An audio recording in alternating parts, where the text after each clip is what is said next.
Hey everyone, Amit, in this world where there is economic uncertainty, there is so much change going on, and it's not even consistent around the globe. Some part of the world are facing the great resignation and economic uncertainty. There are certain parts of the world where things are looking good, things are stable, people are happy where they are. How do we deal hiring? How do we handle hiring in such situations? How do we deal people?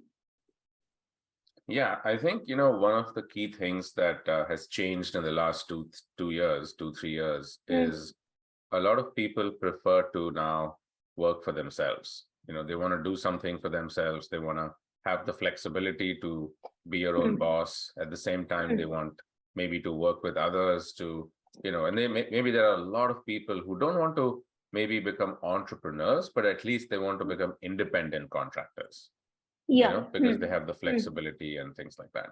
So I think mm, that's the biggest change. I think people have begun to realize that the employee-employer relationship is mm. not something that is a permanent, you know, uh, static kind of a thing, which Yeah. is Mm, what generally people think of when it comes to getting a job.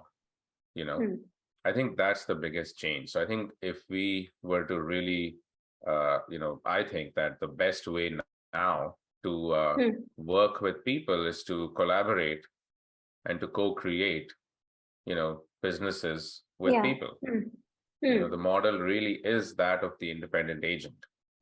Everyone's an Yeah. independent agent, Mm, but by working together in ways that, create the sort of community-driven upside that we've been talking mm. about, it Yeah. goes from, independence to interdependence, which creates Yeah. really Huh. strong structures Mm. that you can rely upon when things change. They create extremely agile and Yeah. fluid structures that can deal with business and can deal with change and can deal Mm, with customer needs in a far mm, effective way. It is somehow unconstrained and unlimited thinking that it mm, affords you, because you're no longer restricted by any corporate or any kind of rule set mm, beyond mm. what is legal and so on in Yeah. that particular country. Mm. But like if to, like in order in to put it in another way, with this set of structure, with this set of working, how do one deal with innovation as well? How do one deal with loyalty? How do one deal with like keeping the IPs in place and like things like that? I get that Yeah. independence is something that people value, but innovation is also a very big key factor here. So there are two parts to your question, right? The part Mm, about how do we handle the administrative aspects of IP and things like yeah. that, Mm, legal mm. aspects, and then Mm, how do we handle loyalty and how do we foster innovation itself? You yeah. know, Yes. so Mm, I think the first part is easy. It doesn't change. Nothing changes. If you're an independent contractor today, it continues to be exactly the same way, mm, okay. right? So Mm, it doesn't change. We are working within the realm of the governmental IP mm, framework to create those IPs with people, mm, right? Regardless whether okay. you're an employee or a contractor, you still have Mm, those things today. So that mm, doesn't change. What changes is how you foster innovation, because the walls are no longer there. yeah. Independent agents can talk to anyone within the Mm, realm of their confidentiality. So on. Of course, you don't want to mm, divulge, but the fact is that because you're independent as a own business entity in a way, mm, and you can connect your own set of dots, and everyone can connect their own set of dots without the constraints of how it's done or what the mm, corporate priorities are, and then what your boss says and things like that. So we are unleashing the human creativity by removing the mm, need to deal with administrative stuff, because that's automation. That's where automation comes in. So you're basically allowing people to do that. you know okay. Mm, um, and so now in that world, how does loyalty fit in, right? So the loyalty fits mm, in because you're running a wonderful loyalty program called your company that you're all mm, a okay. part of, right? Mm, And culture is not something that's written down somewhere by somebody. It's what is mm. happening. Yeah. Yeah. And so how do you make sure that what's happening is the type of happenings that you want? Is by being very active in creating those conversations and those types of communities within communities and then across communities that create that set of values and whatever else people hold important. That's your culture. Now you do it. Now you embody that, and that's people, right? So if you want to have a most loyal set of people to each other, loyalty to whom, right? To each other, right? Yeah, to each other. Yeah. Not to somebody, some abstract thing. Yeah. So, so how do you foster loyalty to each other? By being interdependent, which is going back now full circle to how we started the conversation about how independence is very, very interesting as only the first step, because it frees you up to leverage interdependence. Yeah, that's true. Yeah. So the most And loyal, groups of people are going to be the ones that are the most interdependent with each other, producing the most, being the most yeah, productive together. yeah, yeah. That's 100% true, and I think we have, you and me and everybody has seen within ourselves, or even with our colleagues or people around us, where you see this type of behavior where there is interdependency. There is a lot of peer-to-peer communication and communication happening, that also improves the culture as well as the loyalty, as per, like, as to say. So, and I must ask that there would be some innovative ways as well to handle these the situation right now. It's a changing time, and whenever there is a transition, wherever there is a change, there's tons of opportunity for innovative ways to come in. Yeah, so I mean, we are, taking all the theory of what I just said, which is not really theory, but a description of what we're doing, into a more structured process, which we can continually repeat and scale.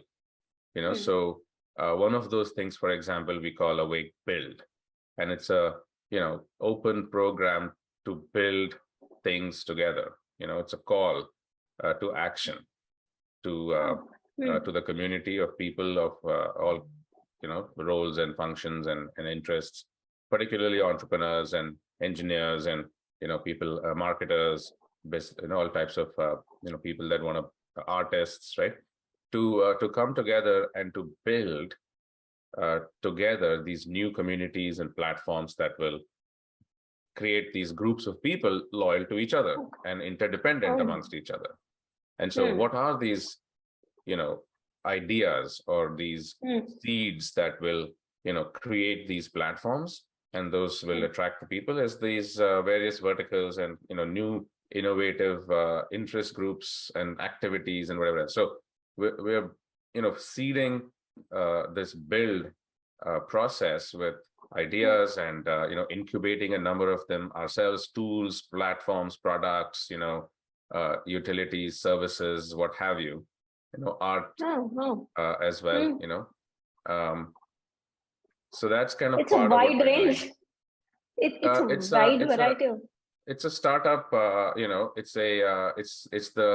it's a structured way for you to get involved if you're interested with each other's projects. Yeah, right? that totally makes sense. Yeah, it does. Wow. So we can talk a lot more about Awake Build, I'm sure, in a upcoming conversation. Yeah, I would love to. We would love to explore what exactly are these seed ideas. How do we explore how anybody involving in like various verticals or various fields can come and participate and contribute, of course. And apart from these innovative ways, I think we have talked about partnerships as well in our previous conversations. But I think partnerships also play a very key role here when we are talking about interdependencies. We are talking about the community building. So right people, right set of like right stage, right mindset, everything matters when you come into an ecosystem like this. Absolutely. And so it goes all the way across engineering and product to marketing and sales to investments to employee satisfaction, benefits. I mean, it's just all aspects of human work, life, and play, right? I mean, if you can, what is loyalty? If you're taking care of your customers, they're loyal to you. If you're taking care of your friends, they're loyal to you. If you're taking care of your employees, they're loyal to you. So it's a question of servicing people with their needs that they have and the desires that they have, right? That's true. That's true. I think in this world, in this transitioning world, the forced loyalty will not be active anymore, or the forced loyalty that you're bound within these walls or you're bound in this setup and you have to be like this will not be there anymore. And people have to be open and real about the value exchange among themselves, among their colleagues, peers working together, not only with customers, of course, with the product, as well as the ecosystem in which they work, in which they have. That's going to play a very, very key role in cultivating loyalty, and a culture where people feel happy to come and work and be involved. 100%. And as we were saying before, this won't be a choice, really. There are tons of places in the world where the old structures are just crumbling. They're just dying because of the collapsing economies. And so that's going to force people to look for new things to do. They'll first look for jobs, and they'll be forced to go a bit independent, right? And then you got all the other needs and everything that we talked about. So we're just seeing that happen already, and it's not new, right? It's happened everywhere in the world, and now it's happening to some of the well entrenched economies. And so that's the biggest change and the biggest opportunity. But it's a return to basics. I mean, what we've discussed today about loyalty and keeping people happy and culture is something that we should be talking about regardless. That's there. That's there. Thanks, Amit. Thanks so much for an awesome conversation. And this brings a lot of light on what is happening right now across the globe everywhere. And how do we deal with the transition? Thanks so much. Cool. Thanks.